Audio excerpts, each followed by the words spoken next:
Good evening, everyone, or good morning. It's definitely early morning here. Getting close to 4, about 3:45. Anyway, couldn't sleep again, and I thought,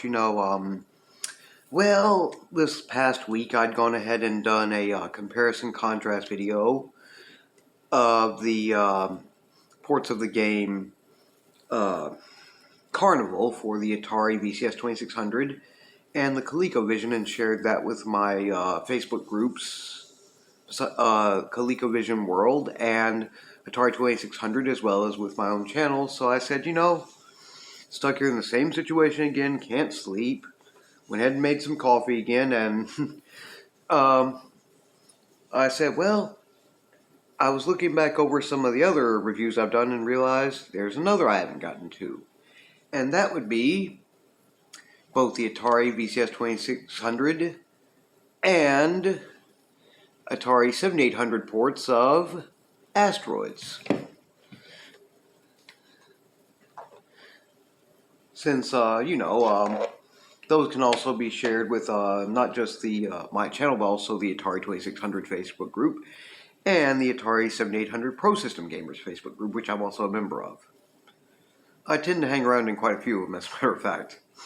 Anyway, the arcade cabinet original, if I'm not mistaken, was released, I believe it was 79 or 80, somewhere in there. And then the Atari VCS 2600 port was released in 81. It's actually very nice and was for its time. Had a few advantages over the arcade cabinet original, as we'll see. And then later, this one says 87, but really it was originally 86. The Atari 7800 port was released 1986 after the about the same time as, or shortly after the Atari 7800 itself had been released, after Mr. Jack Tramiel and all, with new ownership of Atari, had kind of kept things on hold, reevaluating and deciding what to and to not do. Kind of wanted to focus on home computers a bit more at first, but then finally saw that home video game consoles were kind of making a comeback, were still hot.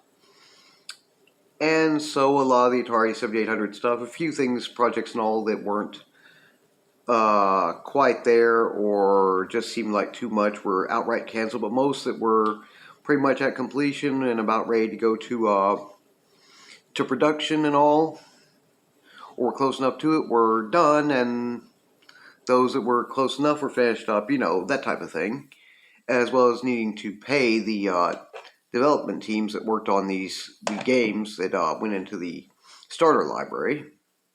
There was a bit of a dispute over that, getting them paid. Anyway, don't want to waste a whole lot of time talking on this one. I've got my Atari 7800 set up, which, since fortunately it also functions as, besides an Atari 7800, they also function as a full-blown Atari VCS 2600 hardware clone console. Well, it saves me from having to set up my Hypercam Retron 77 emulation hardware clone console, or say maybe my Mattel Intellivision 2 with its Module 1, which is also a Atari VCS 2600 hardware clone. So yeah, got the 7800 set up. Gonna go ahead and get the Atari VCS 2600 port tossed in, and we'll go ahead and take a look at the gameplay before switching over to take a look at the 7800 gameplay. Give me just a sec to get set up. Okay, so here we go. Atari VCS 2600 port on the way. Make sure we got a good focus on it. Okay, just gonna go in 1-1 mode, single player first, because why not?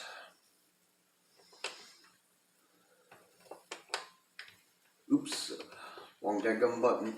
Give me just a moment.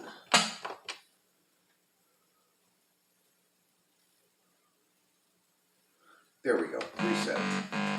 Okay, pretty simple. You got either button on the Atari 7800 joystick will fire, and of course to teleport you just pull straight back. Nothing too complicated about it. One thing that this one had over the arcade cabinet original was the arcade cabinet original was it was basically vector graphics and in full black and white, so dadgum. At least this one is in color.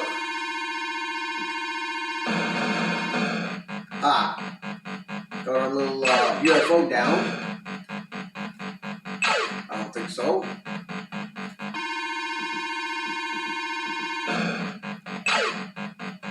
Come back here.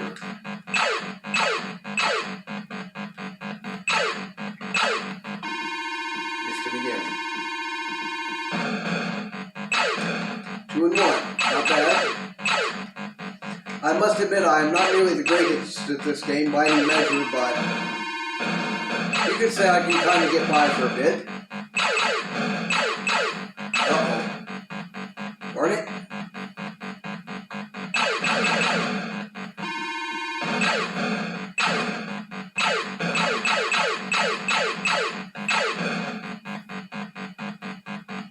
One of the things that always kind of curious to me is, you know, how that you have so many different colors with asteroids. I mean, it's not as though we know everything about what's out there in outer space in our universe or anything, but still, I'd be surprised to see some of these colors maybe in an asteroid, but, you know, it makes the gameplay more interesting.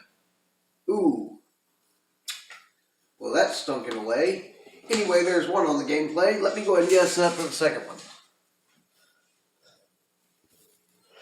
Okay, so here we go with the Atari 7800 port. It's a bit better in a way. One player novice. Yep, I don't want to take it any other way. As we can see, the asteroids look a lot better here. Much better fleshed out. Matter of fact, they almost look like small planets or something. No spaceship or anything yet, but good time. One of the drawbacks of this particular port, I guess you could say, is although it has better looking graphics for the most part and more game modes, which, since I'm not a second player, we're not going to explore all of that, is that it still does use the old TI sound chip from the Atari VCS 2600, so you get mostly the same sound, even though I would say, you know, like some have been giving me the opinion before that the Atari 7800, even with the TI sound chip, still, in many cases, was able to give at least slightly better sounds than and sound effects than the Atari VCS 2600, and I'd say there is some truth to that in most cases. And, of course, at least a couple of games, I believe, I'm not sure if it was Commando and Ball Blazer or what, in the original library did actually use the Pokey sound chip, which could be used, though it's mostly been homebrews and pro-brews and maybe a few prototype games which have used it instead, whereas most of the original library, most developers back then didn't bother to go to the extra expense. Not that I guess you could say it would have to have been a very huge extra expense, but yeah, it was something they tried to avoid having to do unless they really were looking to have a standout game or something. Darn. You know, on that one, I'm going to give it one more shot. So another thing I come up with as a, how do you say, retro gaming YouTuber content creator is commonly trying to talk and give a review or commentary on games while you're trying to play them, you know, trying to do two things simultaneously. They say women are better at multitasking than men, and I can sure attest to the fact that it has tripped me up on more than one occasion. So, not that it's a huge problem or anything. One of the things you notice here is I have not seen any flying saucers or any other enemies than just asteroids yet, and that may just be because of the difficulty level I'm playing on. I may have read somewhere that they don't usually show up in this one anyway, I forget. Either way, this is an excellent port of the gameplay too, looks great, sounds pretty reasonable, even if for the most part that Atari VCS 2600 sound is still there for the TIA sound chip, but otherwise, there's a lot of nice improvements here that you may not have gotten otherwise.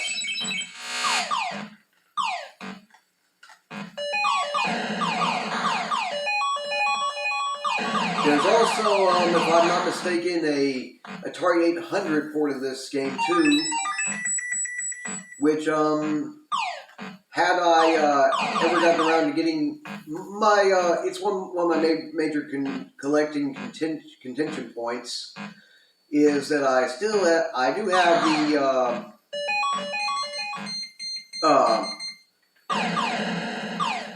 Atari ZEGs as it goes, but my unit is currently not working. I'm able to get it fixed or acquire a working one, and it may be a while before I can get that done, if I can, so I'm able to check that out, and I'm not the type of one to go for an Atari 800, 400, or anything like that. The ZEGs was both a home video game console and a home computer, 8-bit computer in one, so it was really something. That's one reason why it's the one I want to go for. Okay. I still know we can do better than that, so one more time.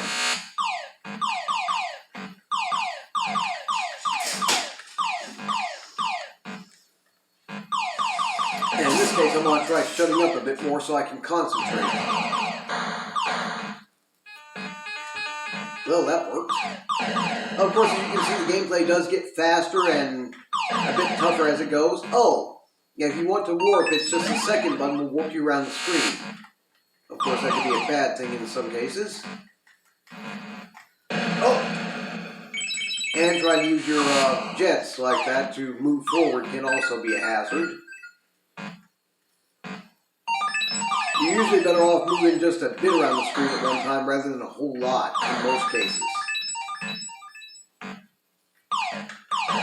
Again, I would be kind of rusty at this since I have not played either for the game in a while, at least not much. And I was never spectacular at this one anyway. As we know, it was a hit arcade game, and both arcade ports were very well appreciated.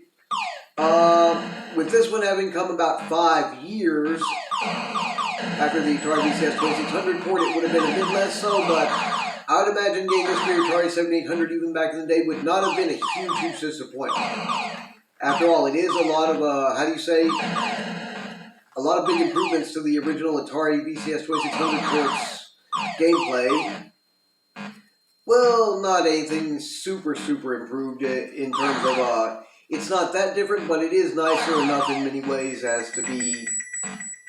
I still can't see how you have been terribly disappointed by this one.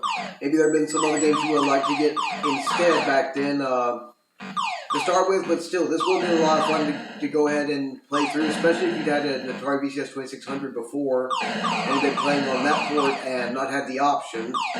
This would seem like a very nice update, or a very nicely updated port of the gameplay.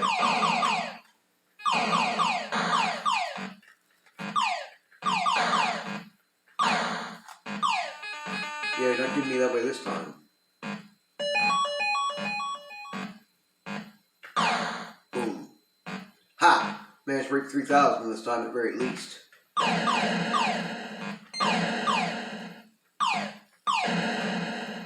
No! Well, that sucks still a little bit, but oh well, wasn't fast enough on the trigger. Anyway, there's our little bit of gameplay.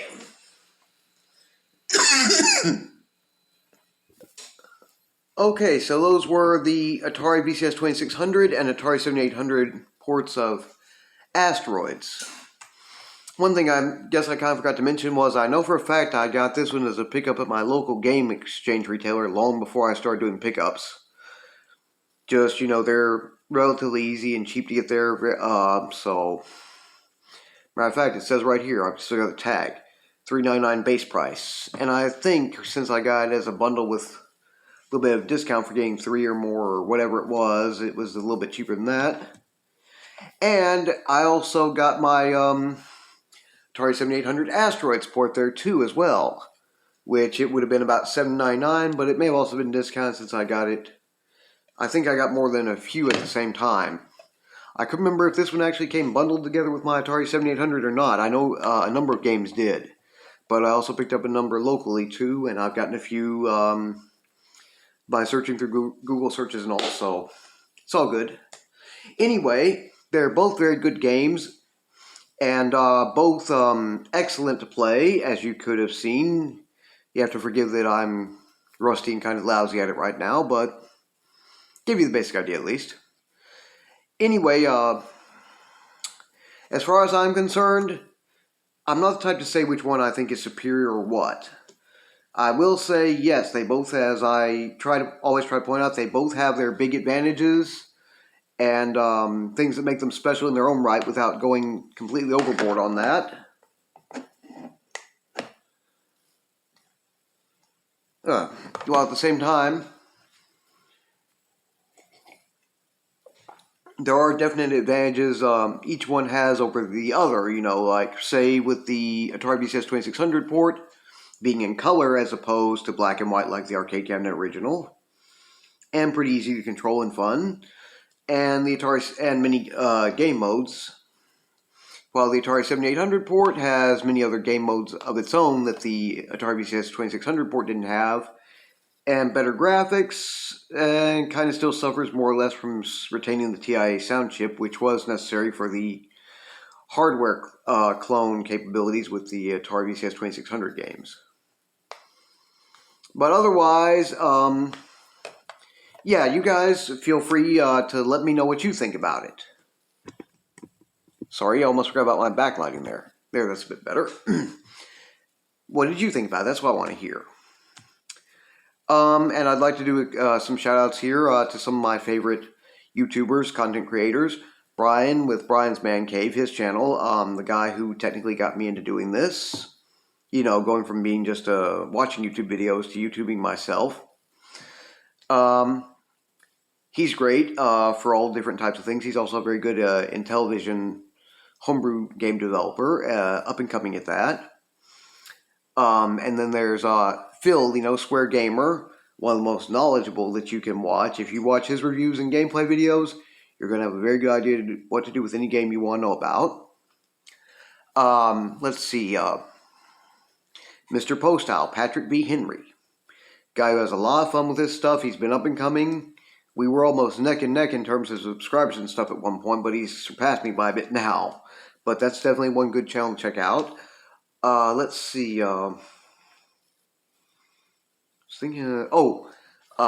Willie with his channel Arcade USA. I know I'm not going to name any names here, but I know I've had a couple or so subscribers told me he's not really their cup of tea, but at the same time, teach their own. Willie, why I like him is, and you can see I'm wearing an Arcade USA t-shirt. Love the guy. Anyway, Willie does this. He doesn't do it for the money. He does it because he loves it. And maybe there's a little bit fringe benefit too, but and you can tell he has fun with doing what he does. Love you, Willie. Love your channel. I hope you never stop.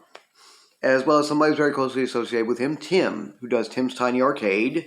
That's Tim is very knowledgeable about gaming expos, classic gaming, and where gaming is evolved from there.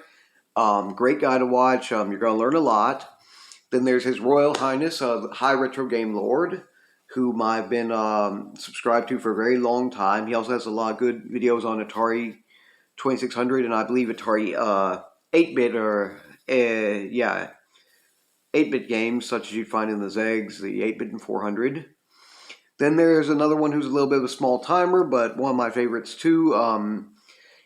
He goes by Kula D, and he's pretty good. He usually does gameplay videos, sometimes a little bit of commentary, sometimes no sound, but he's also a very loyal friend of mine on Twitter, and very fun guy, so I'd recommend looking him up. There's Hippo Bites, who brings us a lot on different homebrew games and emulation and such for the Atari VCS 2600 and other things, and haven't been too active in a while, but still somewhat. He's got some good stuff if you want to know about some of the stuff that's coming out there. And of course, Paul McCormick with Paul McCormick's